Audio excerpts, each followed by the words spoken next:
Oui, nous sommes ici devant le palais de justice, où toutes les manifestations ont lieu. Journée des droits de l'enfant. Et on est ici notamment avec Innocence en danger. Par rapport au placement abusif, c'est quelque chose dont on n'entend pas beaucoup parler. Donc Karl Zero a fait son dossier dans le dernier envers des affaires. Et on va aller vers Verlin Urbain, que vous connaissez, qu'on a déjà interviewé, pour lui poser la question justement sur ces affaires de placement abusif. Qu'est-ce qu'il en est? Voilà Verlaine. Il y a du vent, il fait froid, il faut être courageux.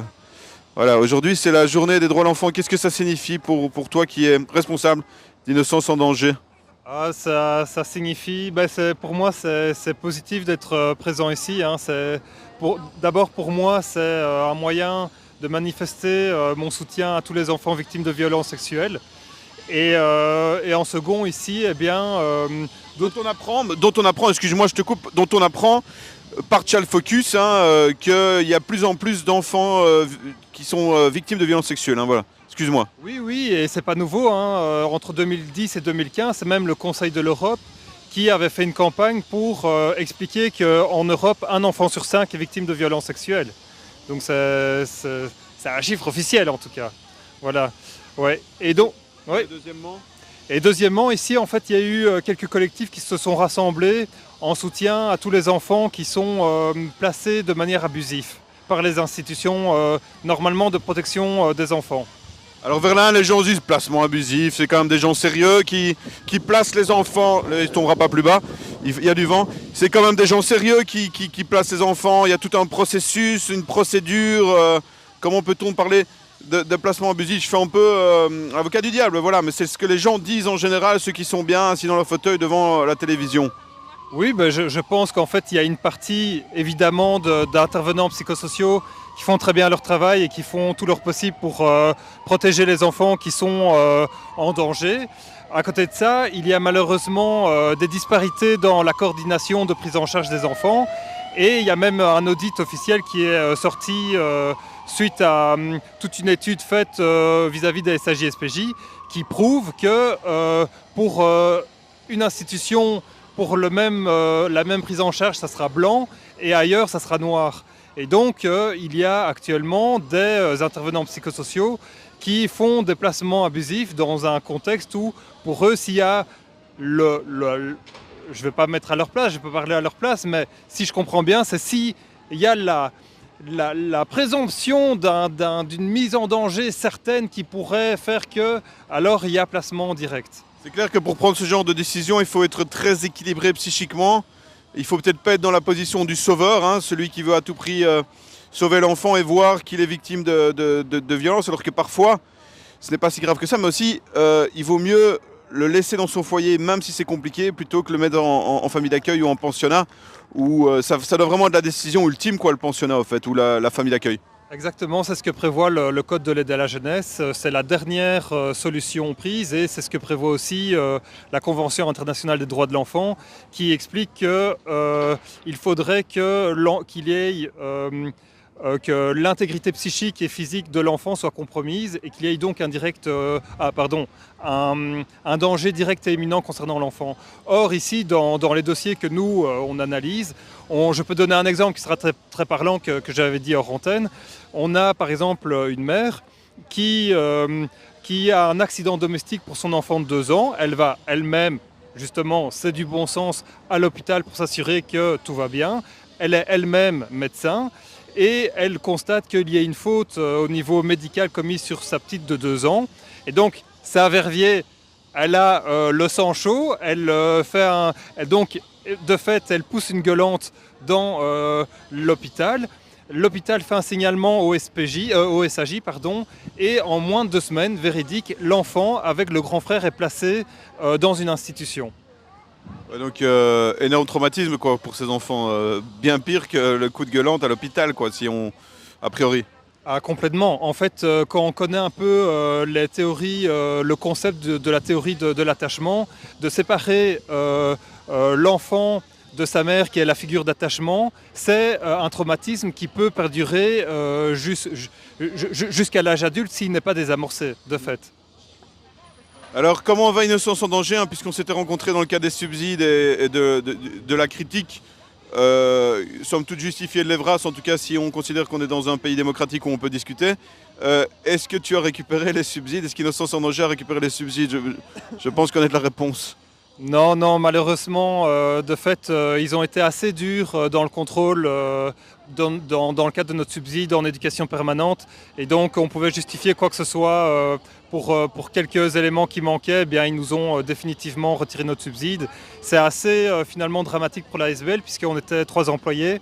Et donc, j'ai dû congédier ma collègue psychologue qui faisait un travail fabuleux et mon collègue justement qui était en animation d'éducation permanente. Et donc, c'est une période de fait qui est compliquée pour surmonter cette perte de subsides. Ouais.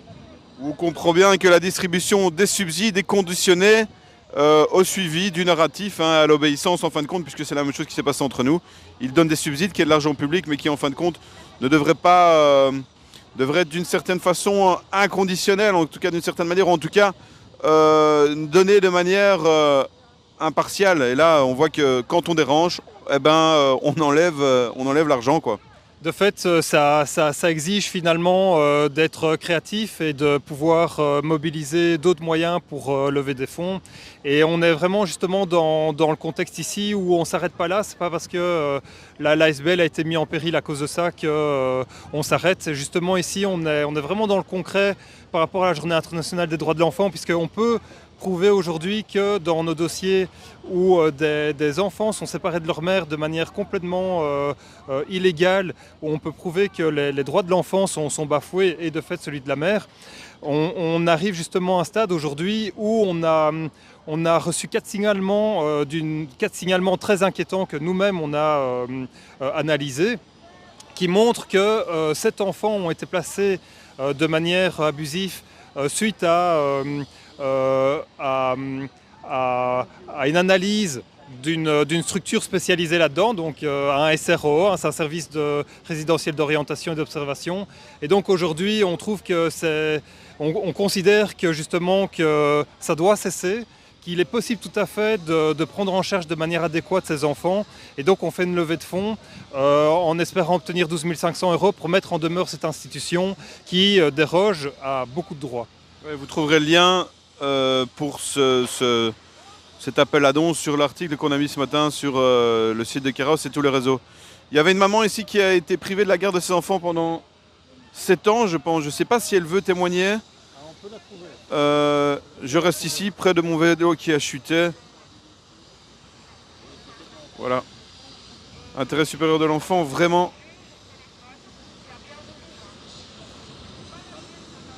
On est ici devant le palais de justice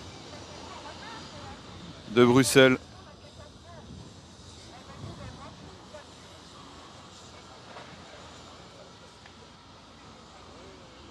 On se demandait s'il y avait moyen juste d'être entendu sans être filmé. Vous n'avez pas fini avec moi ?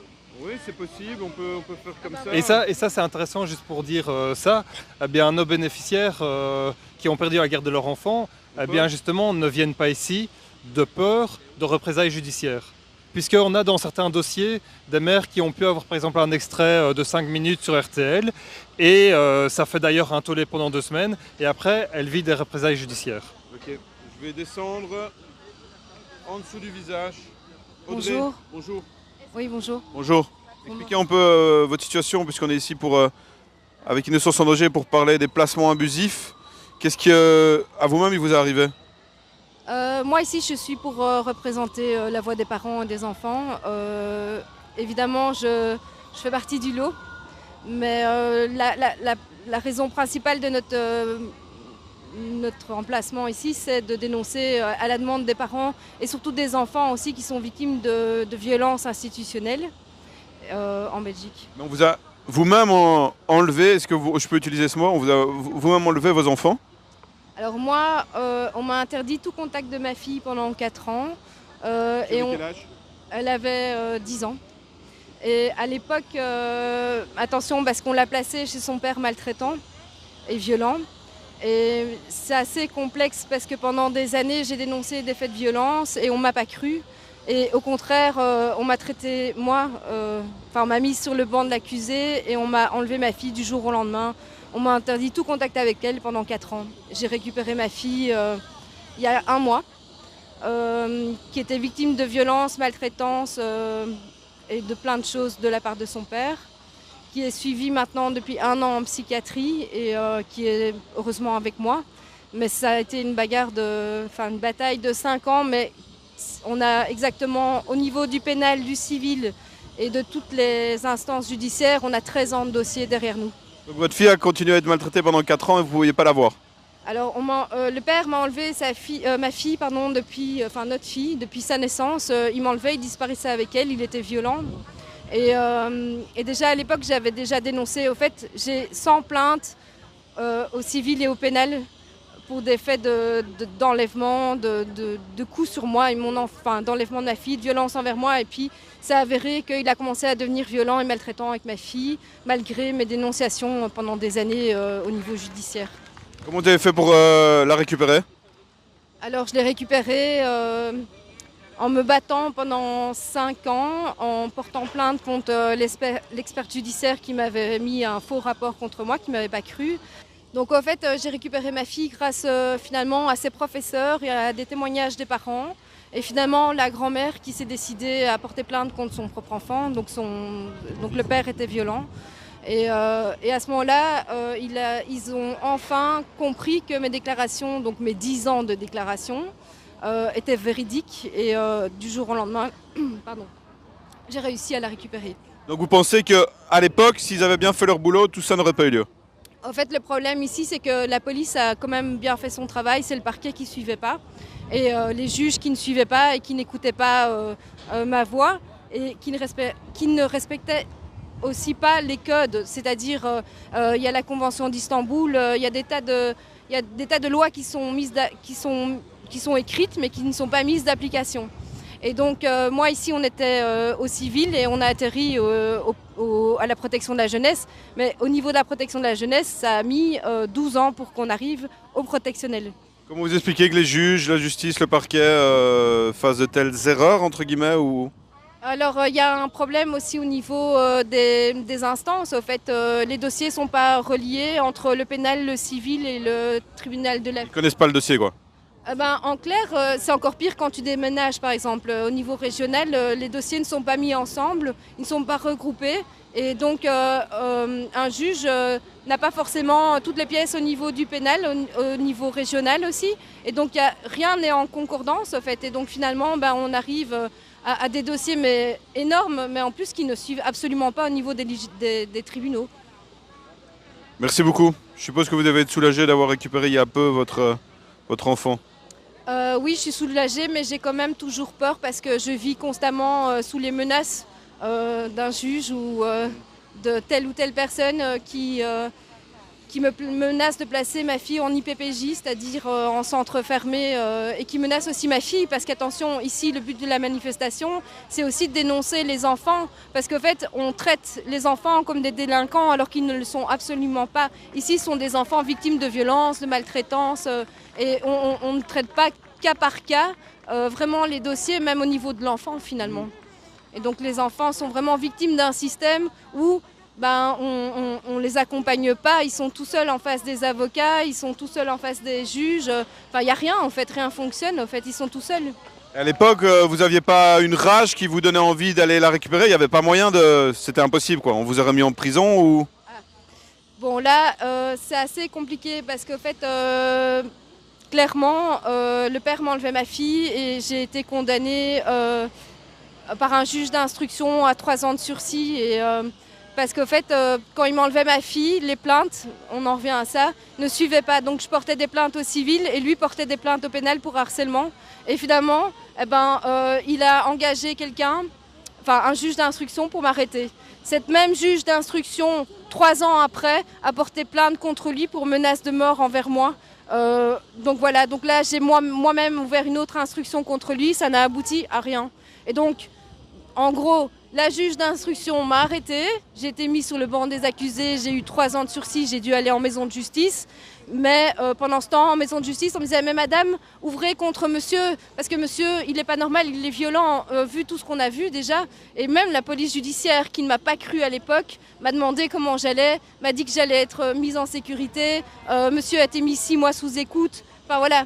Et finalement, les jugements n'ont toujours pas abouti aujourd'hui. J'attends depuis 2 ans la nouvelle instruction que j'ai ouverte au pénal en constitution de partie civile contre le père de mon enfant pour des faits de violence. Ben, on est 2 ans après. Ma fille et moi, on n'a toujours rien.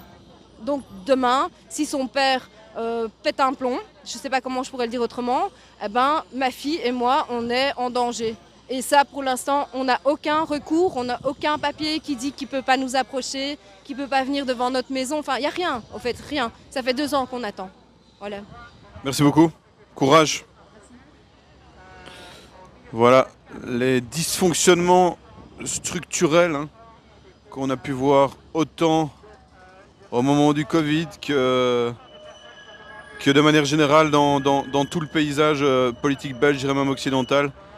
Cette absence de communication, cette absence de débat dans les médias, voilà, c'est partout que tout dysfonctionne et les gens s'en rendent de plus en plus compte. Je vous laisse ici avec une photo du palais de justice, de nouveau sous les échafaudages. Cette fois-ci, peut-être que ça reprend vraiment. C'est ça en tout cas qu'on voit sous nos yeux. Merci à tous.